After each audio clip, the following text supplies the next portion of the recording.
Assalamualaikum.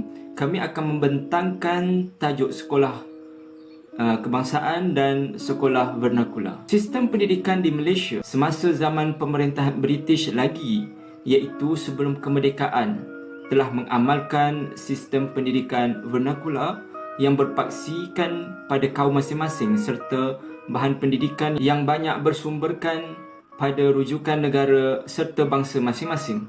Sistem pendidikan yang wujud pada masa pemerintahan British mempunyai 4 sistem persekolahan utama, iaitu sekolah vernakula Melayu, sekolah vernakula Cina, sekolah vernakula Tamil dan sekolah Inggeris. Selepas zaman kemerdekaan, sistem pendidikan ini telah ditukar kepada sistem yang telah dirangka oleh penyata razak. Maka lahirlah sistem sekolah kebangsaan yang menggabungkan semua bangsa di Malaysia, namun masih dimonopoli oleh pelajar Melayu serta penubuhan sekolah vernakula Cina dan India yang dimonopoli oleh bangsa masing-masing dan juga menggunakan bahasa ibunda masing-masing. Baiklah, sekolah vernakula Cina. Kemasukan beramai-ramai masyarakat Cina ke tanah Melayu telah menimbulkan keperluan pendidikan pada kalangan anak-anak mereka. Pada waktu itu, pihak pentadbiran British tidak campur tangan, malahan menentang keras pembiayaan untuk pembinaan sekolah vernakula Cina kerana penduduk Cina dianggap sebagai penduduk asing tanah Melayu pada ketika itu. Maka pembelanjaan pengurusan sekolah tersebut hanya ditampung oleh derma daripada masyarakat Cina sahaja. Dalam aspek pendidikan, sikap masyarakat Cina lebih ketara berorientasikan ke negara asal. Oleh itu, sistem pendidikan sekolah vernakula Cina sangat mirip dengan sistem pendidikan di negara China. Mereka sanggup mengeluarkan perbelanjaan lebih untuk mendirikan sekolah serta mengeluarkan tajaan untuk mengimport guru dari negara China bersama dengan buku teks sekolah yang dikeluarkan di sana untuk diajar kepada anak-anak mereka yang berada di tanah Melayu. Bagi sekolah vernakula Tamil pula, penubuhan berlaku semasa zaman kemasukan buruh dari India secara beramai-ramai. Untuk menarik minat penduduk India datang bekerja di ladang-ladang di tanah Melayu, masa itu pihak British sedar bahawa pendidikan perlu disediakan untuk mereka. Jadi pada tahun 1912, pihak British pun telah meletakkan undang-undang buruh di mana semua ladang yang ada sekurang-kurangnya 10 orang kanak-kanak yang berumur di antara 7 hingga 10 tahun wajib menyediakan sekolah dan guru untuk diberi pendidikan kepada mereka. Walau bagaimanapun, sebab sekolah ini terbatas di kawasan-kawasan estet serta sumber kewangan dan tenaga mengajar mereka yang terhad, pendidikan sekolah vernakula Tamil ini hanya tertumpu pada peringkat rendah sahaja. Lagi satu perkara yang perlu diambil perhatian ialah sumber buku teks yang digunakan oleh mereka juga masih bersumberkan dari negara India. Selepas Malaysia mencapai kemerdekaan, sistem pendidikan yang baru telah diperkenalkan oleh kerajaan. Sistem ini dinamakan Sistem Sekolah Kebangsaan dan dirangka di dalam Penyata Razak 1956. Sekolah kebangsaan ini diperkenalkan untuk menggabungkan semua bangsa ke dalam satu sekolah dengan harapan perpaduan kaum dapat dipupuk di kalangan masyarakat. Namun begitu, sekolah kebangsaan ini tetap dimonopoli oleh majoriti pelajar Melayu dan sistem sekolah vernakula Cina dan India juga tetap diteruskan dengan kewujudan sekolah jenis kebangsaan Cina dan sekolah jenis kebangsaan India atau lebih dikenali sebagai SJKC dan SJKT. Bismillahirrahmanirrahim. Assalamualaikum warahmatullahi wabarakatuh. Saya Husaini Zaini dan saya akan membincangkan subtopik sebab-sebab mengapa isu percubaan penutupan sekolah vernakula ini berlaku. Antara sebab-sebab percubaan penutupan sekolah vernakula ini ialah kerana sekolah vernakula bersifat eksklusif dan kurang menerapkan nilai-nilai kesatupaduan dan keharmonian antara masyarakat majmuk di Malaysia, iaitu kaum Cina, Melayu dan India. Sebaliknya, sekolah kebangsaan lebih menerapkan nilai-nilai kebangsaan yang membentuk sebuah bangsa Malaysia di kalangan pelajar demi kemaslahatan dan kesejahteraan rakyat Malaysia, sekaligus memupuk kesatupaduan, kesefahaman yang tinggi yang kita akan kecapi pada masa hadapan. Selain itu, antara isu yang membesarkan dalam hal ini ialah isu penggunaan bahasa kebangsaan. Seperti mana kita tahu, bahasa kebangsaan saban hari sering diperdebatkan dan saban hari sering diperkatakan.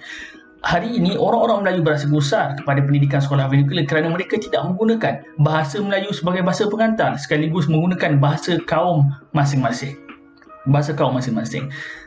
kita juga sedia maklum bahawasanya bahasalah menjadi senjata perpaduan dan kesatu paduan antara satu sama lain. Tetapi pada hari ini masih ada orang yang tidak fasih berbahasa Melayu dan mereka menganggap bahawasanya bahasa Melayu hanya untuk orang Melayu.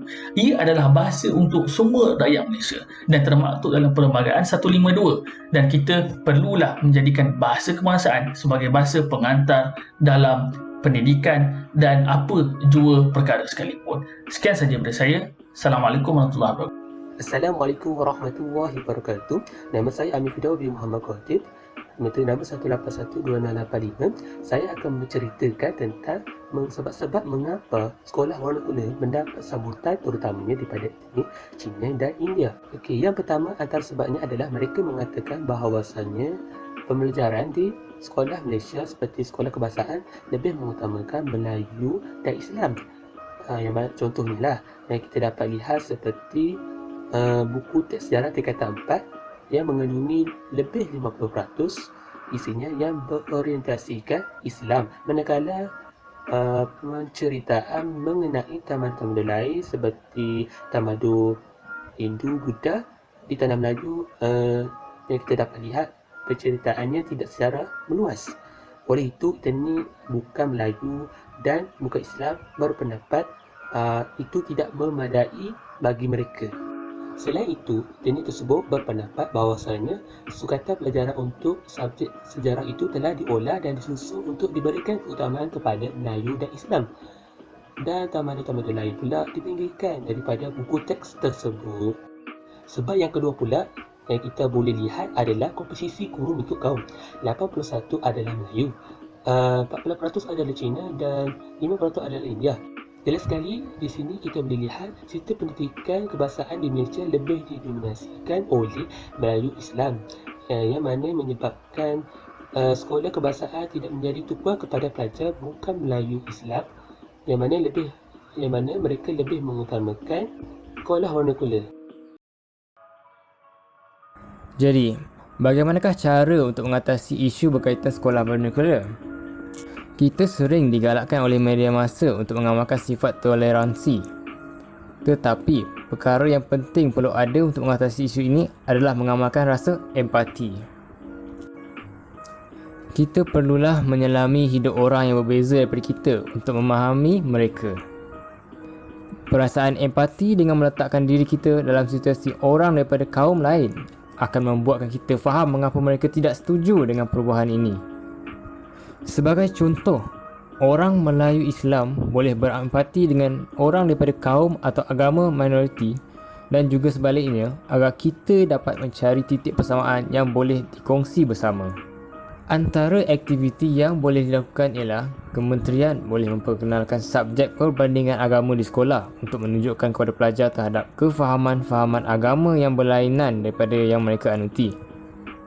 Amatlah penting subjek ini berteraskan nilai-nilai inklusif dan sejagat, bukan untuk menghina agama orang lain. Selain itu, kementerian boleh melaksanakan program-program seperti melawat tempat-tempat ibadah agama, kawasan penempatan kaum dan menjemput tokoh-tokoh kaum dan agama datang ke sekolah untuk berinteraksi dengan pelajar. Di samping itu, kementerian juga boleh menganjurkan program pertukaran pelajar antara sekolah kebangsaan, sekolah vernacular, sekolah agama dan lain-lain seperti yang dianjurkan di universiti. Akhir sekali, budaya dan karakter sekolah kebangsaan perlu diubah daripada orientasi Melayu Islam kepada orientasi kemanusiaan yang setara dan saksama.